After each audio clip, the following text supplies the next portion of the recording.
Hello everyone. I-check po natin yung isang inahin. Mayroon na naman po tayong inahin na mangingitlog. Tingnan natin sa kanyang lungga. Dito kasi sa bakanting bahay. Andito siya.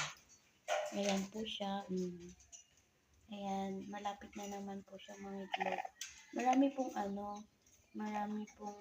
mga pugat dyan. Pero namimili sila kung saan sila komportable. Kaya dito namin siya nilalagay. Dito sa bakanting bahay, marami pong mga nilagay kaming pugad na pwede nilang what do you call that? Pag-itlogan.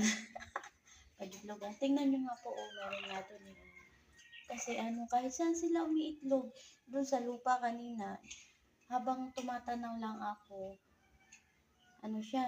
nangitlog yung isang inahin. Sabi ko kay Lolo, Lolo, nangitlog yung isang inahin. Kinuha niya yung itlog. Diba po? Ewan ko kung kailan po yan totally lalabas lahat ng egg niya. Tapos, papalimliman.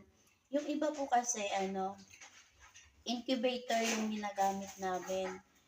Pero, na-observe namin po na mas matitiba yung mga sisiw pag talagang pinisa sila ng nanay. Pag sa nanay sila napisa, kesa po yung incubator, yung lang siya, yung di kuryente, yung machine na di kuryente.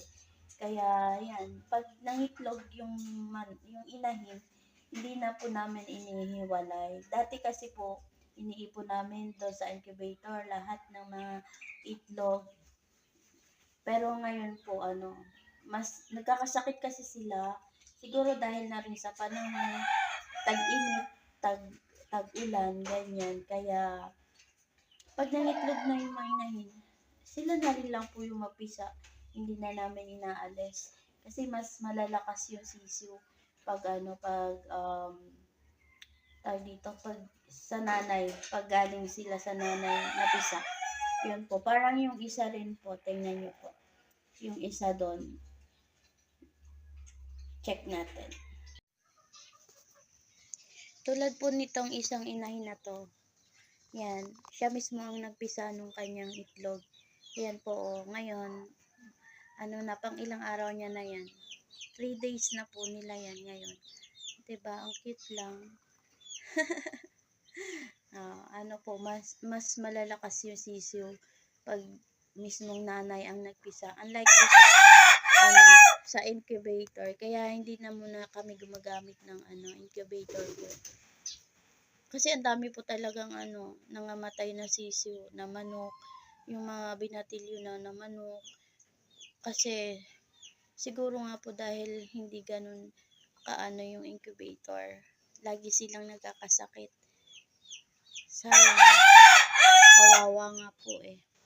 Kaya ngayon, mga inahin na po yung pinapapisa.